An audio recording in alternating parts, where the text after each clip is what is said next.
de ce texte important.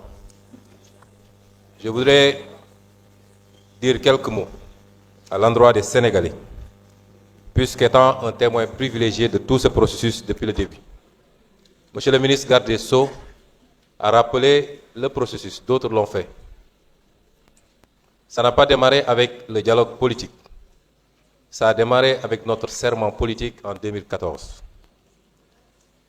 Les engagements qui viennent d'être intégrés dans la Constitution adoptée ont traversé tout le parcours politique, nos engagements, aux élections législatives de 2017, à la présidentielle de 2019, dont j'étais le candidat, aux différentes échéances de 2022, jusqu'à l'élection présidentielle de 2024 et l'élection législative de 2024. Le président de la République a souhaité convoquer un dialogue national. Certains veulent nous faire croire qu'il faut institutionnaliser avant toute réforme, avant toute expression du pouvoir constituant, il faut convoquer. Et ceux qui en font un droit, eux-mêmes ne constituent qu'une minorité dans le pays. À quoi sert un système démocratique qui permet à tout citoyen d'aller à la conquête du suffrage universel, d'avoir une majorité parlementaire et de pouvoir exercer un pouvoir constituant dérivé? Si ce pouvoir devait être exercé par d'autres citoyens non investis d'une quelconque légitimité sous le couvert de la société civile ou de partis politiques. Le dialogue est important, mais il n'est pas institutionnel. Ce dialogue a existé. Le président a souhaité convoquer un dialogue politique. J'étais de ceux qui avaient dit, et qui lui avaient dit, que le Sénégal n'avait pas besoin, en son temps, de dialogue politique. Nous avions besoin d'un dialogue sur l'économie. Je lui ai dit ça dans son bureau, et je l'ai répété en réunion de bureau politique. Le président a tenu à faire un dialogue politique, auquel Pastef les Patriotes a assisté, au même titre que beaucoup d'autres formations politiques, d'organisation de toute obédience. Il n'y a pratiquement pas une seule disposition de cette réforme constitutionnelle qui n'ait été consacrée par ce dialogue politique. S'il y en a, c'est à la limite une ou deux, pas plus.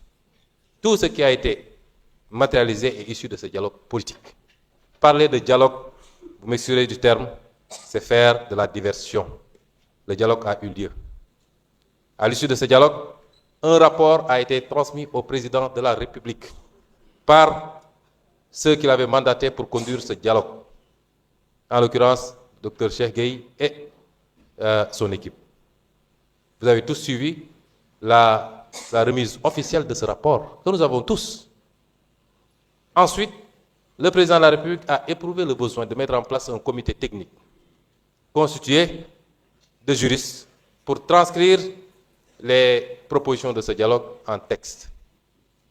Certains, je peux les citer dans ce comité, il y avait le professeur Babacar Gueye, le juge Souleymane Teliko, Birame Sène de la DGE, et j'en passe, et j'en passe. Cette équipe a pris encore des mois pour travailler sur les textes qu'elle a remis au président de la République également. À l'issue de cette étape, le président m'a fait convoquer, moi personnellement, pour me remettre dans une clé USB l'ensemble des textes qui avaient été rédigés par ce comité. Et m'a demandé de mettre en place une équipe de travail pour affiner ces textes. J'ai mis en place cette équipe de travail qui a travaillé pendant 4 à 5 mois. Les réunions se tenaient au Petit Palais. Même durant le mois de Ramadan, des journées ont été passées à faire ce travail. Certains honorables députés ici présents font partie de ce comité. Pendant des mois, le comité a travaillé. Des journées ont été passées sur ces textes-là. C'est moi qui fournissais le repas chaque midi. Donc, nous dire que ces textes sont tombés du ciel, c'est faire de la désinformation. Et à l'issue de ce travail du comité, nous avons rendu encore une fois le travail au président de la République, qui a pris son temps de regarder les textes, et particulièrement le texte sur la Constitution. S'il y a tripatouillage, ça vient du président de la République. Parce qu'il a pris le texte et il a commencé à voir qu'est-ce qui l'arrange et qu'est-ce qui ne l'arrange pas, lui, président de la République. La Constitution n'appartient pas à Bassirou Diomaye Diakhar Faye. Il ne peut pas prendre le texte, regarder article par article et dire que ah non, je ne veux plus déclarer mon patrimoine à la sortie. Non, je veux être président de parti sur des engagements pris dans un dialogue politique pris par le parti politique depuis plus de 10 ans, des engagements que nous avons portés auprès du peuple sénégalais, des engagements qui ont été transcrits par des spécialistes du droit en texte, des engagements qui ont été repris par le comité. Au nom de quoi une seule personne peut se donner la latitude de faire un tri des dispositions qui lui conviennent et de celles qui ne lui conviennent pas. Cela est inadmissible. Le président n'est pas un pouvoir constituant. Le pouvoir constituant, il est là, c'est l'Assemblée nationale, quand il est dérivé, et il est dehors quand c'est un référendum qui est convoqué. Le président n'a pas convoqué un référendum, il n'a pas invoqué l'article 51 de la Constitution. Tant mieux, le pouvoir constituant dérivé s'est approprié de ces textes, les a restitués dans leur pureté originelle. Le président ne s'est pas arrêté à cette étape. Il a choisi ce qui lui convenait dans le texte pour l'amener au Conseil constitutionnel et demander un avis du Conseil constitutionnel. Beaucoup de choses se sont passées entre ces étapes qu'au nom de la raison d'État, je garderai pour moi, pour le moment. Nous devons tous éviter de nous faire parler, parce que nous savons ce qui s'est passé. Nous le savons. Le président sait que nous savons, et ceux qui doivent savoir savent que nous savons. Ce n'est pas normal. C'est tout ce que PASTEF a combattu pendant 10 ans, avec tous les sacrifices qui ont été consentis, que le président a voulu fouler du pied. J'entends une certaine opposition aujourd'hui se présenter comme défenseur de Bassirou Diomaye Faye, ça nous fait rire. Ça nous fait rire. Mais la nature a un horreur du vide. Quand vous vous séparez de votre âme, de votre base, de votre assiette, de votre assise, évidemment, toutes sortes de récupérateurs vont vous récupérer pour vous orienter vers d'autres causes qui n'ont rien à voir avec l'objet de notre combat. Nous ne pouvons pas l'accepter. Et c'est pourquoi le pouvoir constituant, et je félicite les députés qui ont pris l'initiative, a fait une proposition de révision constitutionnelle conforme à ce qui est issu du dialogue, conforme à ce qui est issu de toutes les réflexions qui ont été initiées, conforme à ce que le comité technique avait fait. À partir de ce moment, le pouvoir constituant s'est exprimé aujourd'hui. Et il s'est fortement exprimé. Fortement exprimé. Nous sommes dans une démocratie. Les choses se règlent dans les canaux qui ont été tracés par les textes. 1/10 des députés ou le président de la République peuvent toujours saisir le Conseil constitutionnel. Le Conseil constitutionnel a une jurisprudence constante, une jurisprudence claire, qui veut que lorsque le pouvoir constituant s'est exprimé, c'est le peuple qui s'est exprimé, le Conseil constitutionnel ne vérifie que la procédure et les clauses d'éternité.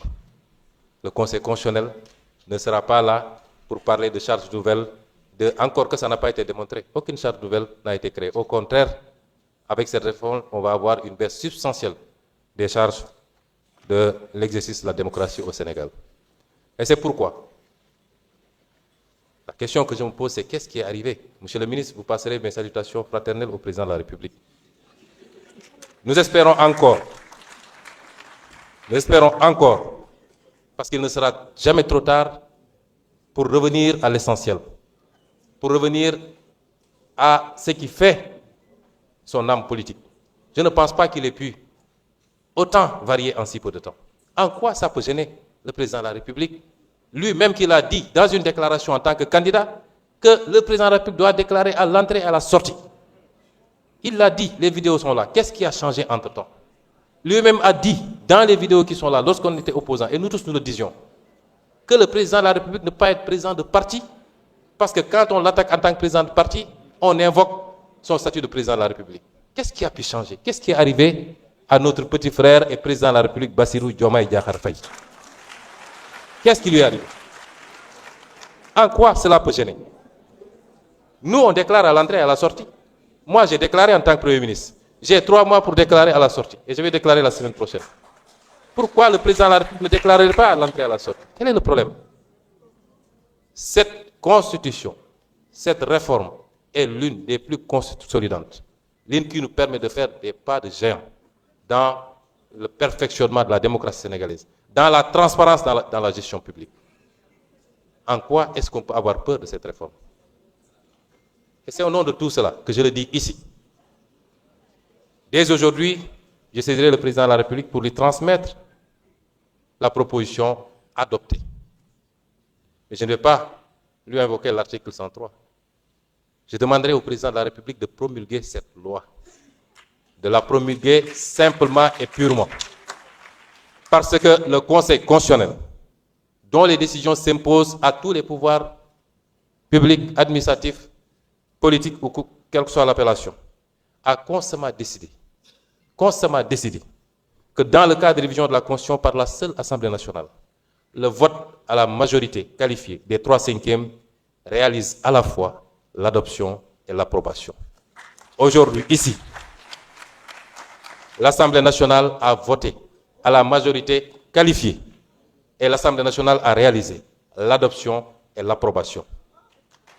C'est dans ce sens-là que je suggère le président de la République.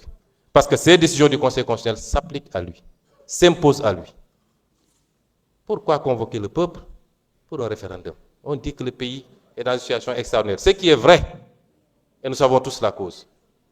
Nous avons des élections locales à venir. Convoquer des maires, des trucs pour essayer de trouver les moyens de reporter une élection locale. Pourquoi prendre un engagement pour aller vers un référendum? Pour demander quoi aux Sénégalais? Est-ce que je dois déclarer mon patrimoine à la sortie ou pas? Est-ce que je dois être président de parti ou pas? Le président de la République, quand il décidait de démissionner de son poste de secrétaire général de PASTEF, il n'a averti personne. Quand je l'ai appris par la presse, je l'ai appelé. J'ai dit, mais pourquoi vous avez démissionné? Il dit, non, je lui dis, vous n'êtes pas président de PASTEF. Et c'est notre engagement, nous, ce n'est pas dans la Constitution. Donc vous n'êtes pas tenu de démissionner. Vous pouvez rester, quitte à vous doubler et mettre un secrétaire général adjoint. Il a dit, non, je vais être au-dessus de la mêlée, etc., etc. 2 ans plus tard, il ne veut plus être au-dessus de la mêlée. Quel est le problème? Quel est le problème? Et donc,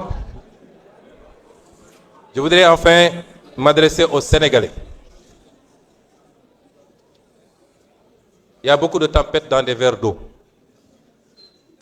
On peut s'agiter, soudoyer une partie de la presse, annoncer ce qu'on veut, lundi de tous les dangers à l'Assemblée, ça va brûler, rien ne bougera dans ce pays, rien, absolument rien. Rien ne bougera. Parce que nous sommes gardiens et garants, nous nous portons garant en tant que formation politique majoritaire, ayant la popularité qu'il faut, ayant la jeunesse avec nous, nous nous portons garant pour la stabilité de ce pays. Rien ne bougera.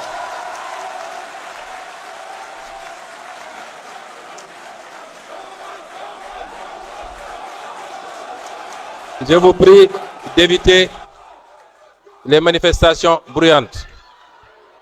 Je vous prie d'éviter les manifestations bruyantes. Rien ne bougera dans ce pays.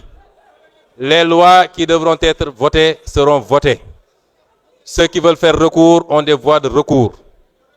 Les décisions s'appliqueront à tout le monde.